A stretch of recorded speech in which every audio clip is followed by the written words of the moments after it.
Cerita ini dimulai di Berkeley, California, yang dikenal sebagai kota pelajar, pusat intelektual, dan memiliki salah satu universitas terbaik di Amerika.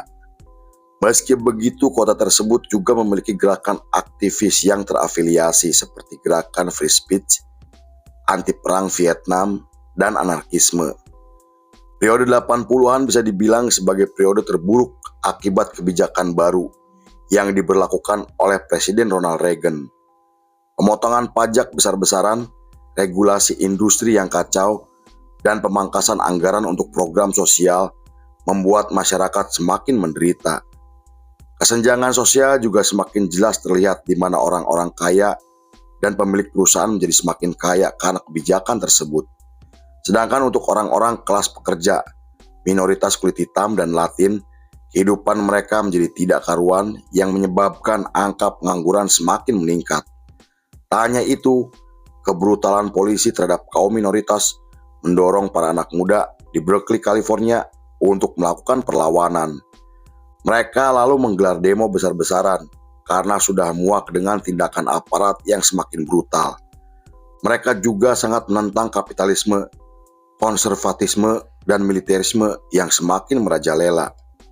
Di sisi lain, pengaruh punk dari New York seperti Ramones dan The New York Dolls mulai masuk ke wilayah Berkeley, tepatnya di kota Bay Area. Fanzine dan kaset yang diproduksi oleh band punk di Inggris juga mendorong anak muda di Bay Area untuk mendirikan komunitas sendiri. Perkembangan punk di kota tersebut bisa dibilang memiliki pengaruh besar dalam pembentukan skena punk dan hardcore di Amerika.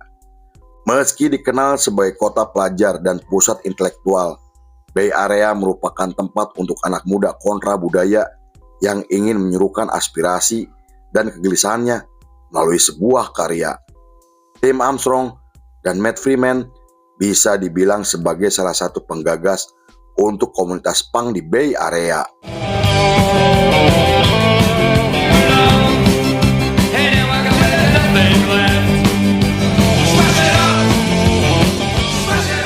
Pada tahun 1985, tim Armstrong bersama Matt Freeman membentuk sebuah band yang mereka sebut sebagai Basic Radio.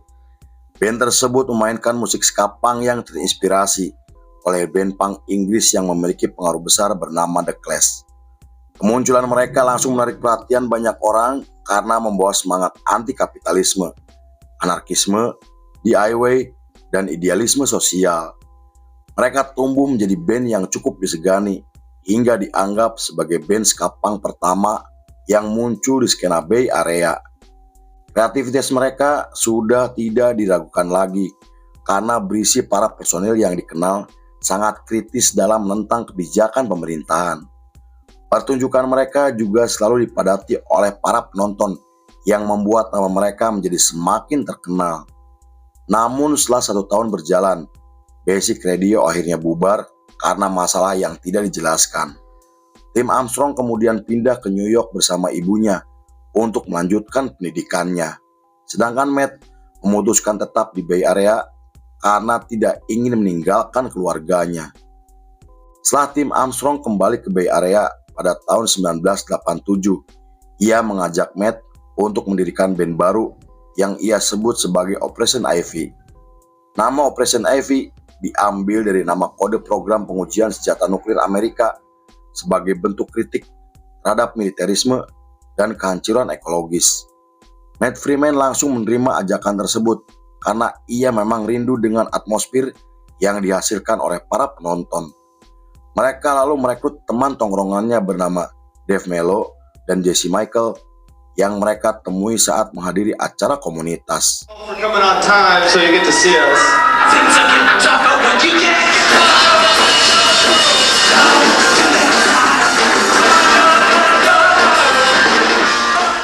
Setelah resmi terbentuk, mereka mulai melakukan sesi latihan hingga merilis lagu yang didedikasikan untuk album kompilasi Amal. Mereka menggelar pertunjukan pertamanya di sebuah klub punk legendaris yang menjadi pusat untuk komunitas musik bawah tanah di Bay Area.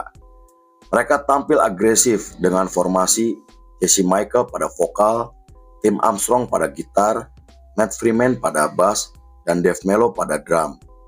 Secara musikal, mereka menggabungkan unsur dari ska dan hardcore punk hingga menghasilkan suara unik yang tidak pernah terpikirkan oleh band lainnya. Lagu mereka dikenal kritis dan penuh kemarahan dengan lirik yang membahas tentang kritik sosial, anti konsumerisme, anti kemapanan, anti rasisme, dan integritas pribadi. Gilman Street sendiri merupakan klub sekaligus lokasi yang sering dijadikan sebagai tempat acara untuk komunitas musik bawah tanah. Gilman Street menjadi ruang aman untuk komunitas punk yang bebas dari diskriminasi, kekerasan, dan komersialisasi demi menciptakan tempat inklusif bagi orang-orang yang merasa terpinggirkan. Selain memiliki regulasi dan menolak sponsor korporat, klub tersebut juga menjadi wadah untuk band punk yang sering diabaikan oleh industri musik arus utama yang membuatnya digambarkan sebagai pusat untuk gerakan punk di Bay Area. Tak hanya itu, Gilman Street telah menjadi rumah bagi banyak band DIY yang anti label besar dan anti otoritarianisme. Tim Armstrong sampai menjadikan klub tersebut sebagai markas utama untuk membangun kekuatan dan jaringan sosial yang lebih luas. Operation Ivy juga sering tampil di klub tersebut yang dihadiri oleh banyak orang seperti skinhead, punk, dan para aktivis dari gerakan anti perang.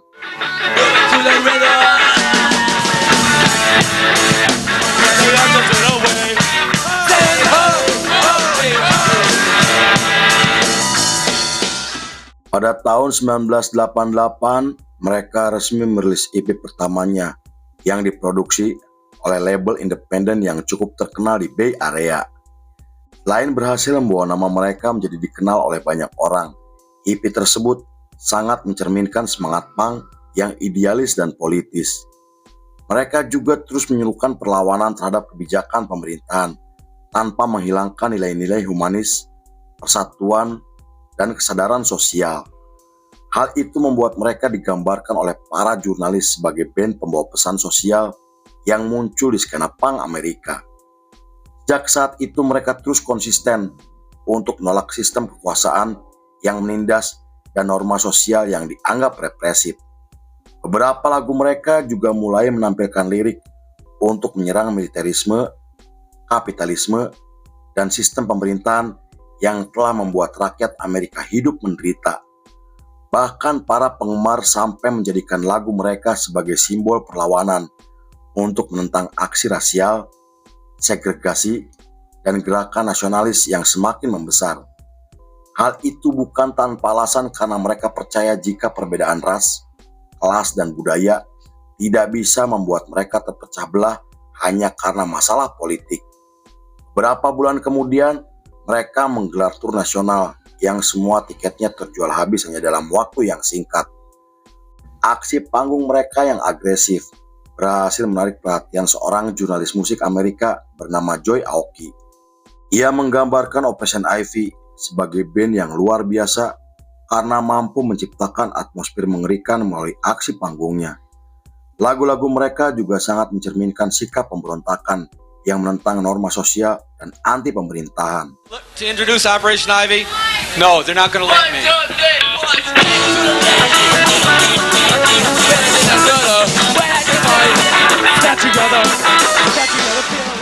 Dengan reputasi mereka sebagai band yang dikenal banyak orang, mereka menerima tawaran kontrak dari label besar asal Inggris dengan nilai kontrak yang sangat fantastis. Namun mereka menolak tawaran tersebut dengan mengatakan jika mereka tidak ingin dimanfaatkan dan menjadi budak untuk kaum kapitalis. Mereka melihat budaya konsumtif sebagai bentuk perbudakan modern yang bisa menghancurkan generasi muda. Pada tahun 1989, mereka merilis album pertamanya dengan menampilkan lagu yang membahas tentang tekanan psikologis, alienasi, dan pentingnya kesadaran akan penderitaan orang lain.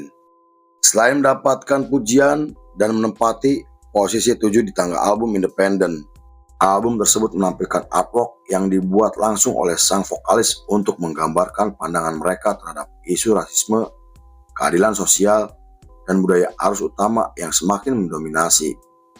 Karena hal tersebut, album pertama mereka dianggap sebagai album paling penting untuk perkembangan skena punk di Bay Area. Dalam sebuah wawancara, Jesse Michael mengatakan jika ia sangat menentang segala bentuk kekerasan, penindasan, dan ketidakadilan. Ia juga mengecam gaya hidup punk yang eksklusif dan sombong karena punk seharusnya memiliki sikap, etika, kesadaran, dan rasa solidaritas. Pernyataan tersebut membuat media Inggris menggambarkan mereka sebagai band idealis dan anarko-punk humanis. Mereka bukan sekedar band punk biasa karena mereka sering menyerukan sikap integritas, kesetaraan, berpikir mandiri, dan melawan penindasan.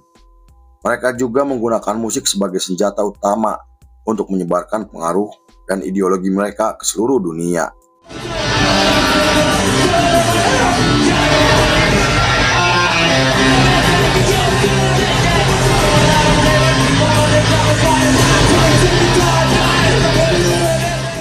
Beberapa minggu setelah perilisan album pertamanya, mereka menggelar konser bersama Green Day yang saat itu belum begitu terkenal. Acara tersebut digelar di markas utama mereka yang dihadiri oleh banyak orang termasuk para penggemar fanatiknya. Penampilan mereka yang agresif dan meledak-ledak membuat Billie Joe dari Green Day sangat terkesan dengan Tim Armstrong dan kawan-kawannya. Billie sampai menyebut Jesse sebagai vokalis gila yang pernah ia kenal karena selalu tampil aktif dan penuh ekspresi. Meski tidak ada petugas keamanan yang berjaga, namun para penonton sangat kondusif yang membuat acara tersebut berjalan lancar tanpa ada kendala. Hal itu cukup membuktikan jika skena punk Bay Area menjadi skena paling aman dan paling kondusif di Amerika.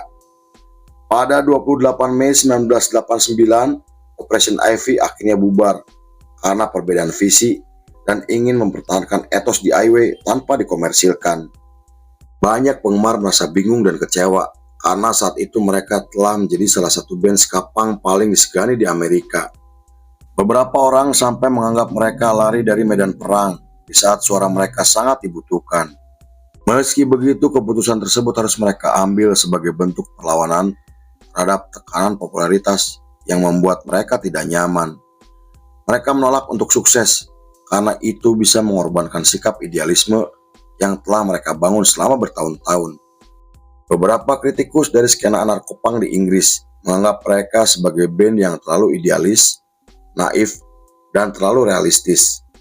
Mereka menolak industri, menjaga prinsip, dan tidak kenal kompromi meski mereka sedang berada di puncak ketenarannya. Walaupun tidak sebrutal keras dan tidak sekeras Dead Kennedy, namun keputusan tersebut membuat mereka sangat dihormati dan terus diperdebatkan sampai hari ini.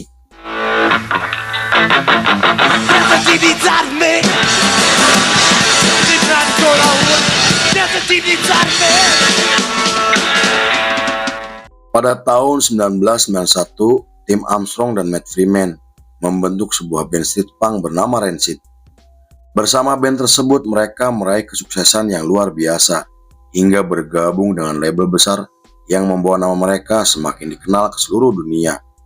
Meski Tim Armstrong terus menyerukan tema sosial melalui lagu-lagunya, namun beberapa orang menganggap Tim telah menjual diri kepada label besar.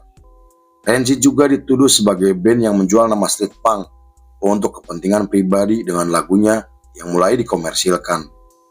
Beberapa tahun kemudian, tepatnya di tahun 2005, seorang promotor besar meminta Operation Ivy untuk menggelar pertunjukan reuni dengan bayaran sebesar $2 juta. Namun sayang Tim Armstrong dan Matt Freeman menolak ajakan tersebut karena saat itu mereka sedang sibuk dan akan melakukan tur dunia bersama Rancid. Jesse Michael juga menolak ajakan reuni dengan mengatakan jika uang tidak akan bisa mengubah segalanya. Sikap Jesse mendapatkan pujian dari berbagai pihak karena ia tetap konsisten dengan sikap idealisnya.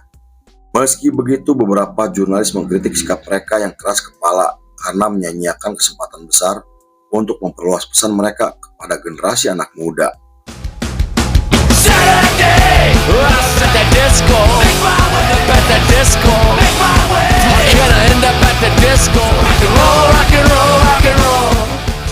Kemudian pada tahun 2013, Jesse Michael dan Tim Armstrong tampil bersama untuk pertama kalinya setelah berpisah selama lebih dari 20 tahun. Jesse juga membantu Tim dalam pembuatan album solonya hingga merekam lagu bersama yang dirilis pada tahun 2014.